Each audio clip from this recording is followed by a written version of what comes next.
Hello my YouTube family, कैसे हो आप सब। आई होप सब आप बहुत अच्छे होंगे। मैं भी बहुत अच्छी हूँ। Welcome to my new vlog. Suraj Ranchi Kaushik vlog में आपका बहुत बहुत स्वागत है। और आज बात करते हैं अनंत चतुर्दशी की। आज है अनंत चतुर्दशी और इस दिन होता है गणेश जी का विसर्जन।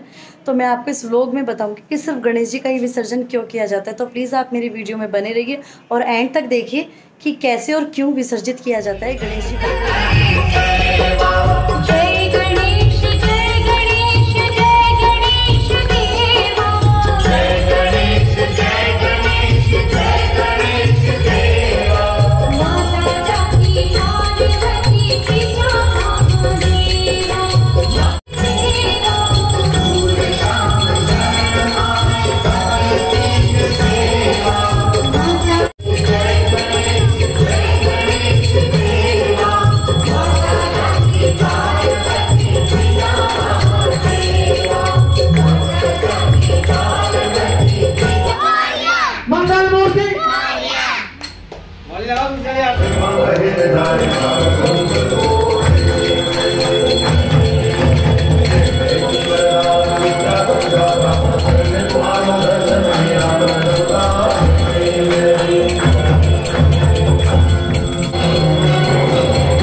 हाँ जी,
डाटा पास। गणपति बापा मोरिया, गणपति बापा मोर तुझे। आंटी आंटी कैसे गई पढ़ाई की कह रही, वो पहले ही बोल चुका, पहले ही बोल चुका वो।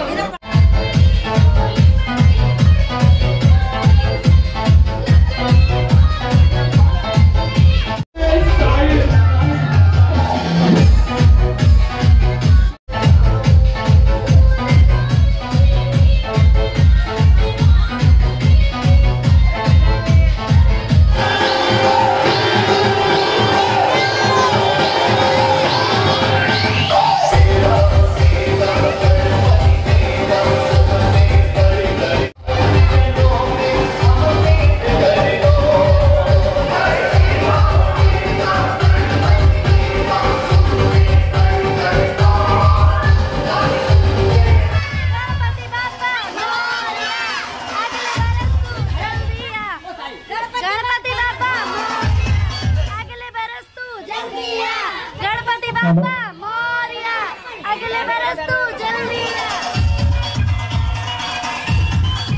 गणपति बाप्पा मंगल मूर्ति, गणपति बाप्पा मंगल मूर्ति।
सो आपने मेरी वीडियो देखी होगी, आई होप आपको सबको मेरी वीडियो अच्छी लगी होगी। तो मैं बताती हूँ कि आखिरकार गणेश जी की मूर्ति का ही विसर्जन क्यों किया जाता है। तो बताते हैं, कथा के अनुसार वेद व्यास जी जिन्होंने महाभारत लिखी थी, वो गणेश जी को महाभारत की कथा सुना रहे थे और इस कथा को सुनाने में 10 दिन का समय लगा था। जैसे 10 दिन का समय बढ़ता गया तो गणेश जी ने इस कथा को लिखने में 10 दिन तक बिना रुके अपने हाथों से वो कथा लिखी। तो जैसे ही 10 दिन के बाद वेद व्यास जी ने अपनी आंखें खोली और देखा गणेश जी बिना रुके उस कथा को लिखे जा रहे हैं, तो गणेश जी का जो शरीर का जो तापमान था वो इतना गर्म, इतना मतलब शरीर सुन पड़ गया था।